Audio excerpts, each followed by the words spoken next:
This question reads, a landscaper will plant exactly 7 trees today. H, L, M, O, P, S, and W. Each tree must be planted on exactly one of 3 lots, 1, 2, or 3, in conformity with the following rules.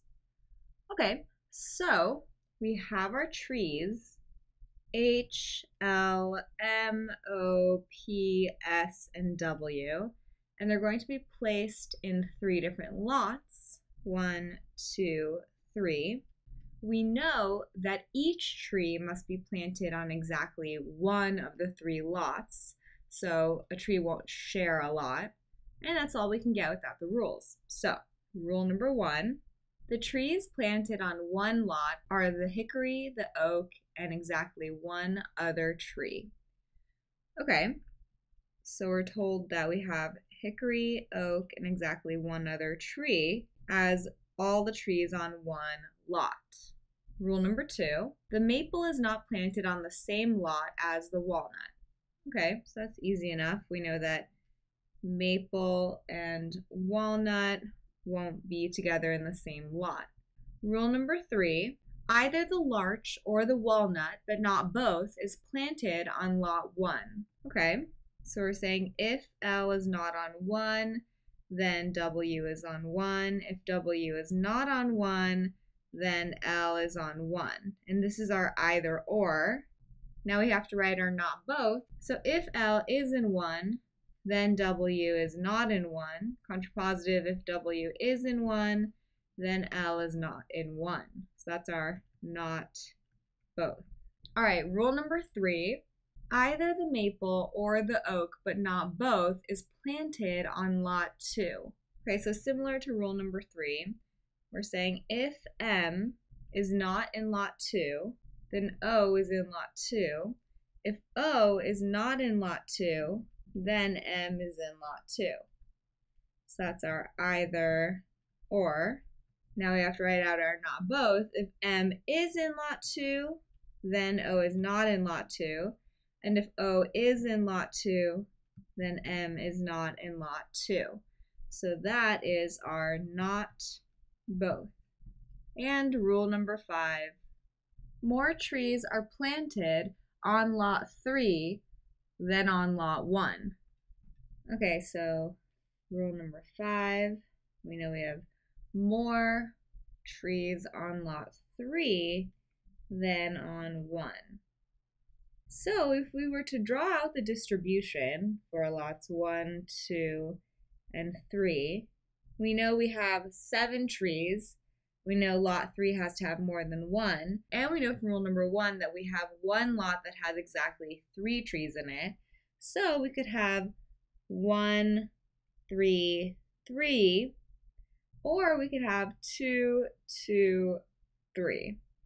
So that means that lot 1 will always have at least 1 spot, lot 2 will always have at least 2 spots, and lot 3 will always have exactly 3 spots. And we can depict that 3 has exactly 3 spots by placing this double line here. So what does that mean? That means that the only 2 lots that our rule number 1 could go into is lots 2 or 3. So now we can make our deductions from rules 3 and 4. So remember that rule 3 says that either L or W but not both is planted on lot 1. So that means we have a binary of either W or L in lot 1. We know that both can't be in lot 1. And likewise, for rule number 4, we have a binary of O and M in lot number 2. So now, let's look towards the deduction we made about rule number 1, that the H, O, and something else block is going to be in lot 2 or 3. So we can actually draw out these 2 scenarios where the H, O, something block is going to be in lot 2 and then in lot 3.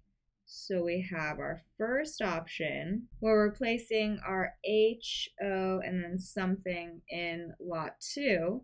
Meaning, if you look at our distribution, we're going to be here where we have 1, 3, 3 distribution. So we have 1 in lot 1 and then 3 in lot 3. Now, we've already fulfilled our OM binary. We know 1 is going to be either W or L, so that means M is going to be in lot 3 because we can't have both O and M in lot 2 because that would go against rule number 4.